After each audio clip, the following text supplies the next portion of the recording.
with from the time that I was born until 18 years old, and then from the time that we moved in this house until what's that?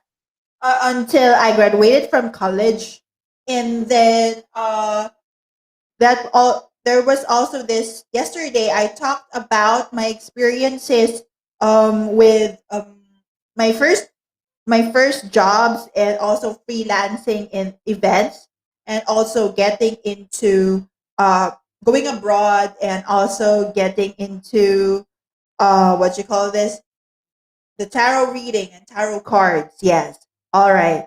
So now we will concentrate on these years, my experiences from 2013 to 2015. All right. But before that, we just need a quick recap. Yes. So the so I mean, I already did a recap, but what I'm trying to say is that I forgot a few details from yesterday. Okay. So around that time, 20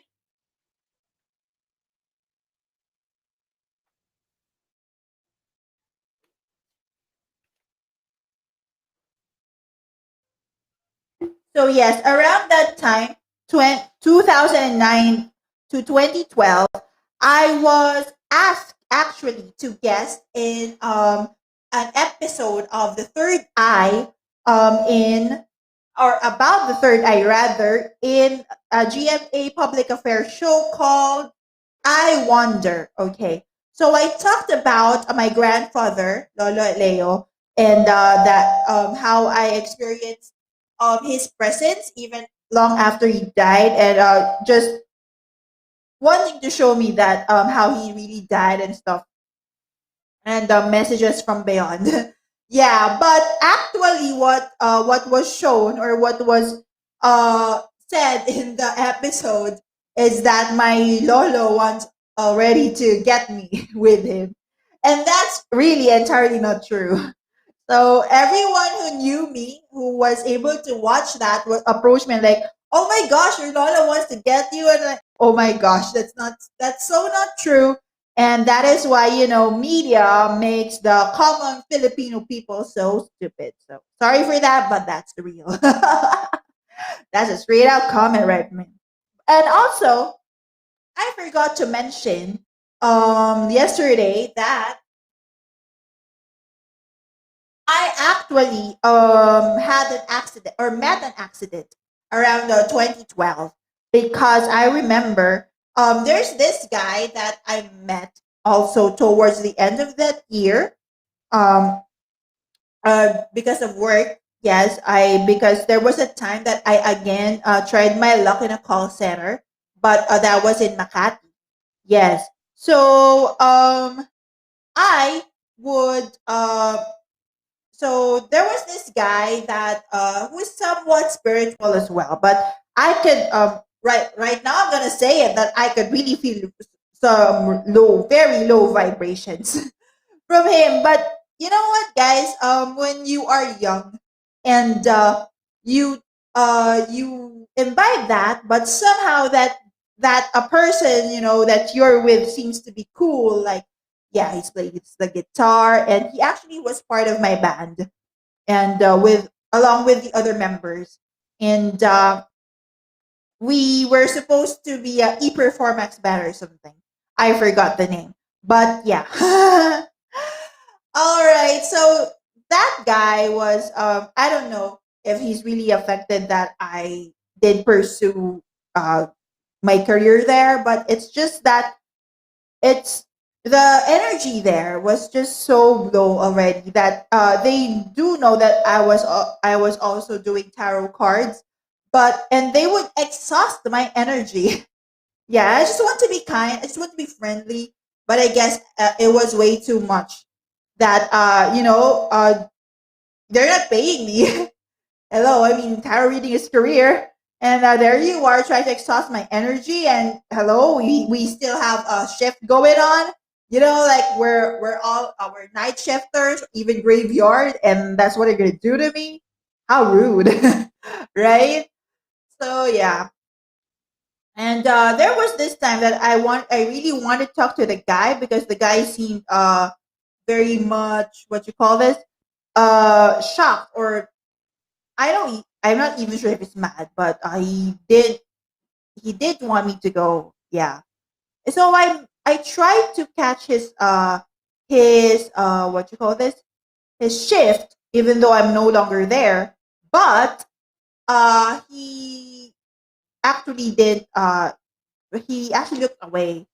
So I just went home. And then I met an accident. And actually that was like December 9th. Or yeah, it was near my birthday. And I texted everyone, and it was just kind of traumatic because I actually uh for example, I was in a taxi back seat, and then I found myself already, like, I turned without me moving. It's just the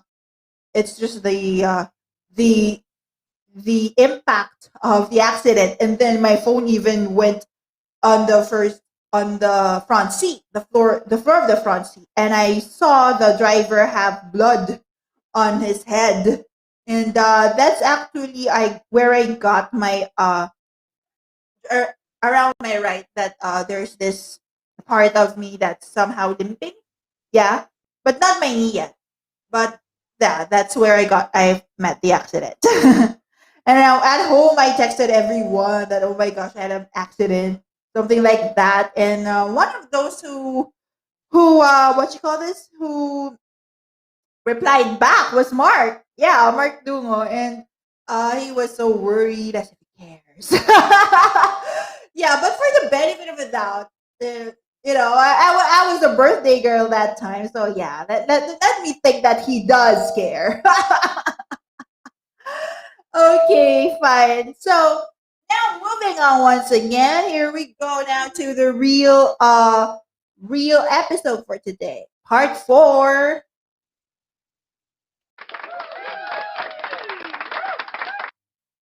Okay.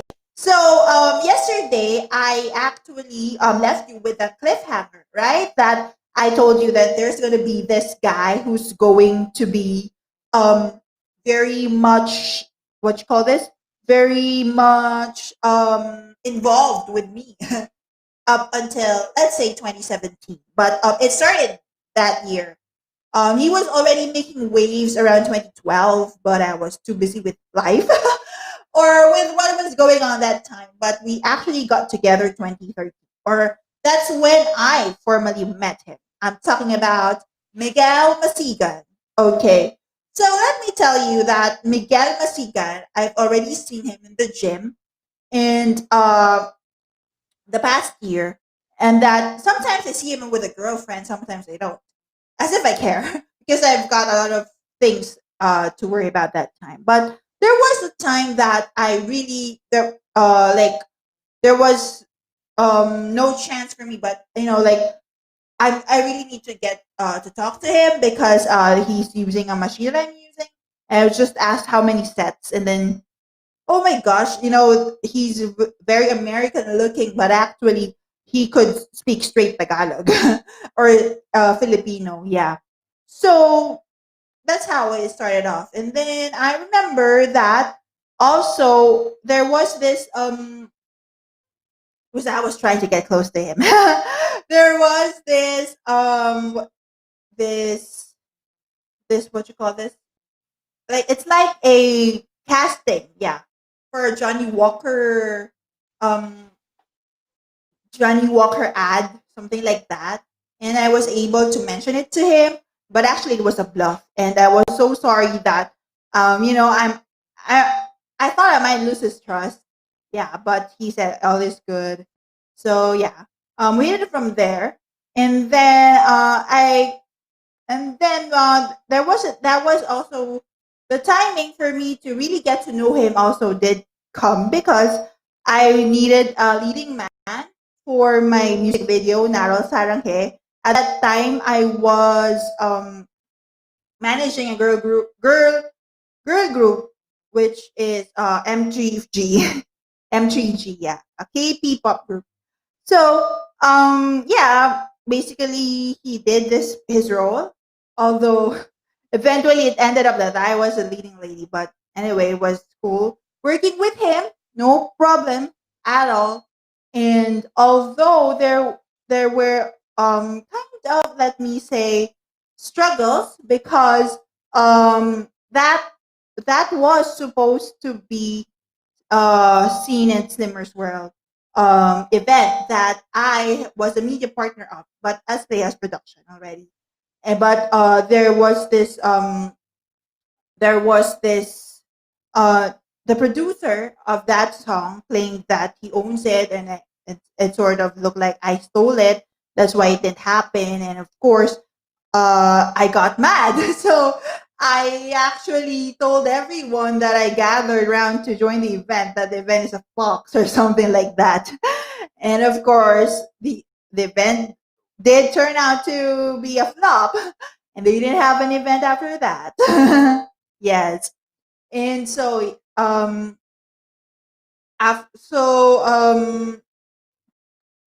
just but that I think that was a big part of me that I wanted to, because you know how Slimmer's World treated me. Oh, you very well know, but you could look that up in studio.stylishstrength.com. Yeah, there's like a playlist of how Slimmer's World has treated me. And I just wanted to prove myself during that time because I was already working, but no. So no to Great Bodies, then no to music video at um, Step Up Philippines. So that's really way harsh, you know. So I just needed to do some, revenge. Yes, by doing that to the with the dancers. All right. So well, basically by this year, there were there were already a few instances that people would make me feel uncomfortable when I'm with him at the gym. And then there's this girl who's disguising not to be that girl, but would make me feel um like I'm worthy of Miguel, something like that. Yeah. But you know what? I saw the somewhat. I saw a real person in Miguel, that he's more than just a cute face, and that he really has a depth. Yeah, like, he's older. I'm older than him, but somehow he seems mature. He seems mature. Yeah. All right. So yes. Um 2015. So the whole of 2014, um there was Miguel and I had it's like an on and off thing. So sometimes I meet him, sometimes I don't at the gym. Especially when he already took his medical course, medicine. Yeah. His pre post med, I think. Or med proper. Yeah, med proper. That's what they call it. All right. So now let's move to oh, okay. Another fact is around 2013 um I met Juan Makasining. Yeah, it's the group One Makasining. Team One Makasining, or One Makasining Youth Artist Network. Yeah. And I also met some no, they're not really tarot readers, but somehow psychics that I thought were very into what they do, like they're good or stuff, but actually you can be a psychic but really be very bad. Yeah, so I learned that the hard way. Like, Zernan Mataya, who now claims to be blah blah blah and blah blah blah in the spiritual world. Like, really, now you just met me and that I'm the real tarot reader of One Makasining before, and then now you you claim to be that. Like, my gosh. And of course, you're still with Joffel at his um network, artist network. Right. Anyway, okay. So, um, that was 2013. And 2014, I had an event. Yes. So, but it was 2014 was one of my trying years. Yes, because but it was a very challenging, a very good year at first. Although I was very busy because I was working. Yes, I had a job at ahead as first as assistant, marketing assistant, and then second as branch something assistant. Yeah. So there was this time that I was there. Then I was going to school because oh yes, I forgot to mention that around 2013 or 2013, I guess, or 2014, that no, I guess that's 2014, that I enrolled to school, yeah, that about HRM because I wanted to really learn about events management, have a real course with the background on that, but it didn't work out there because um a lot are, um it's just not a school for me because they seem to be kids. I seem to be kidded around, bullied, and they seem to think that they could just track me off and do whatever they want with me. And there was this issue of a man who's really going to harass me in front of everyone else, like really wanting to have a kiss from me, but I didn't do it. And then I told everyone what's going on, but then the girlfriend to my surprise was my friend there. I really got along with her, just shoved me off and said that blah blah blah blah blah, all the mean things the girl could say. And then there was this two women with a child. I'm not sure if they're even married to their spouses, but they're there. They act as if they're not mothers, and they laugh at me. And really, then there's this person also, a woman from BIR who who studies there, but she seems to be like in my earlier life. I thought it's a manipulative woman, but really she's weak. So yeah, I've um I've experienced all that in that school, and I've encountered everyone like that in that school. That's CTHI, Canadian Tourism and Hospitality Institute. Yeah, that's I guess that's in Bonnie. Yeah. So I'm like, okay. Yeah, it was really tough. And I just got out of that, and then I went to events management course in Space Saint Benil. Yeah. So I was there, then I was studying, then I was working, then I was also planning an event at that time. But it was really tough in terms of um pursuing it all because some one time I got off the class again, the events management class, and also I concentrated on the event. And the event was so stressful for me because there was a lot of changes to be made because of the people who didn't participate because of my band. They were disbanded already, and they were, wow, they were threatening me and stuff like that for my event. And no, and really it was tough. And then there was also but it was also the time that I was able to write songs. Yeah. Um, Up until 2015, I was writing songs and having them recorded around up until 2017. Yes. But it started in the 2013 with the Soulmate card and calling on Soulmate. Yeah. And then there was this show. I was so inspired to write. We only got tonight. Oh, something like that.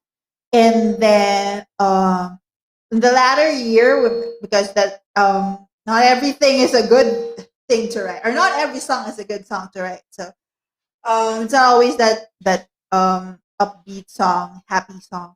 So there were parts that I was inspired to write something like ayoko na mag-text, ayoko na mag-call, di na sasagutin at all. That's the breakup song. And also Alaala, which goes, siya ba o ako? Sino bang nasa puso mo? Ang iyong pangarap o ang kaharap? Nasaan ba ako? Naglaho na ba sa alaala ng nakaraan? Something like that. And also, trust in a traitor like you was me who was trusting while you were backstabbing.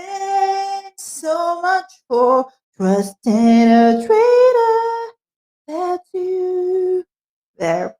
So yeah, it yeah, those were basically my songs, but there were also like play that beat, keep it real how I feel, play that beat, um, had your party, something like that.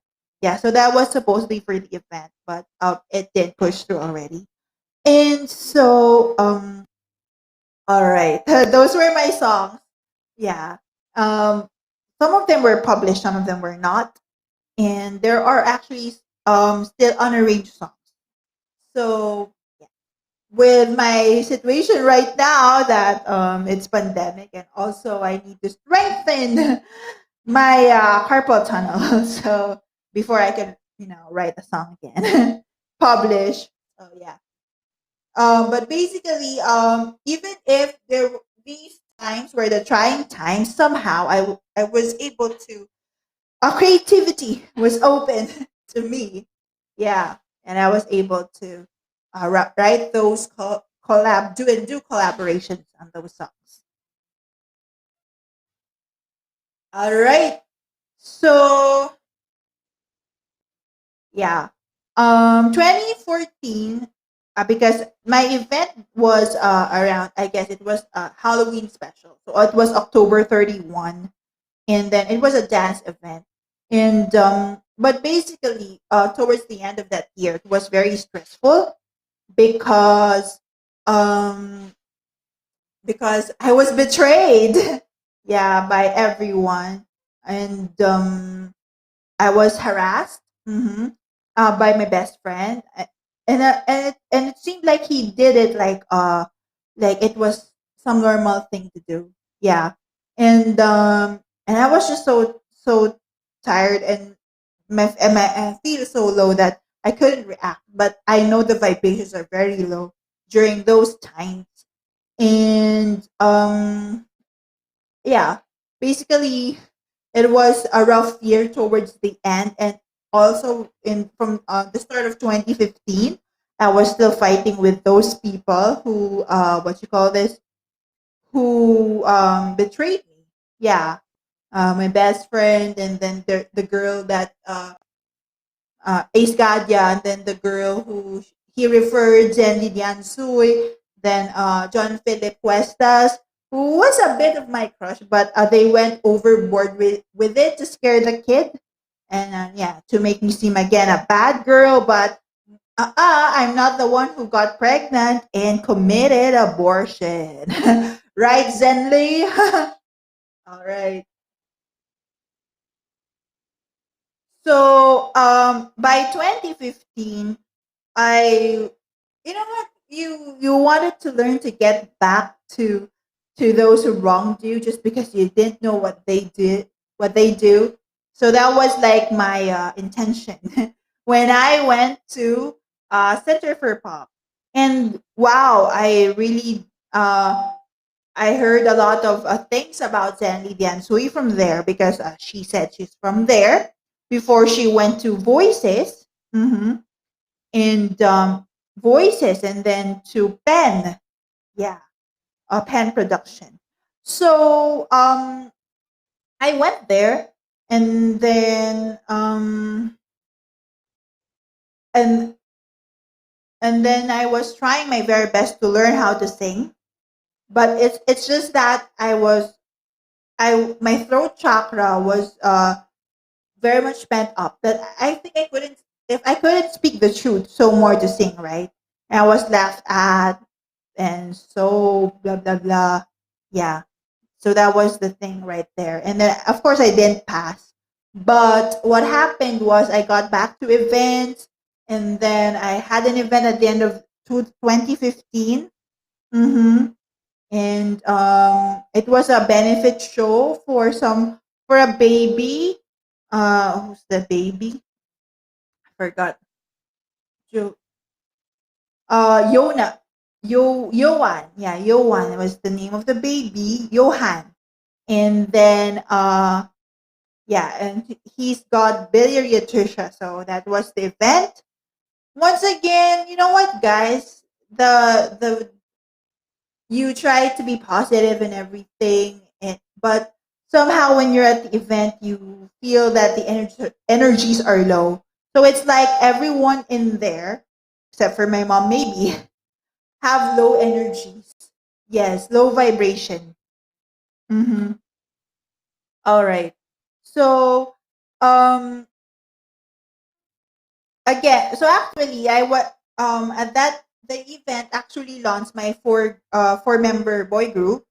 Yeah, there were four that time, and it was good. But actually, when I launched them, that's it. They couldn't be together, and uh, so yeah. But anyway, it's for 2016. The up and coming is already for 2016, but yeah, I ended 2015 with an event. Yet it was happy because somehow in in the in my family was also happy at that time. And despite all the negativity, because I was able to, because there was a band synchro voice that were at the first they were renting out here, but they became eventually my band, and then there were a lot of struggles and problems, but yeah, the event went well with another group, Step Up, but eventually later on you'll see in the coming episode that um really uh it's it's just a bomb waiting to explode. Yes. So this span of 3 years, 2013 to 2015, I'd say they're kind of okay.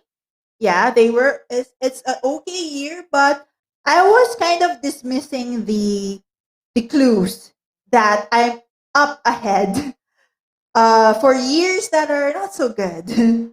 So catch again. So just catch me again tomorrow, and you'll see what I'm referring to. So for now, thank you for listening for my sharing from part 4 of Spiritual Journey, and see you all again tomorrow.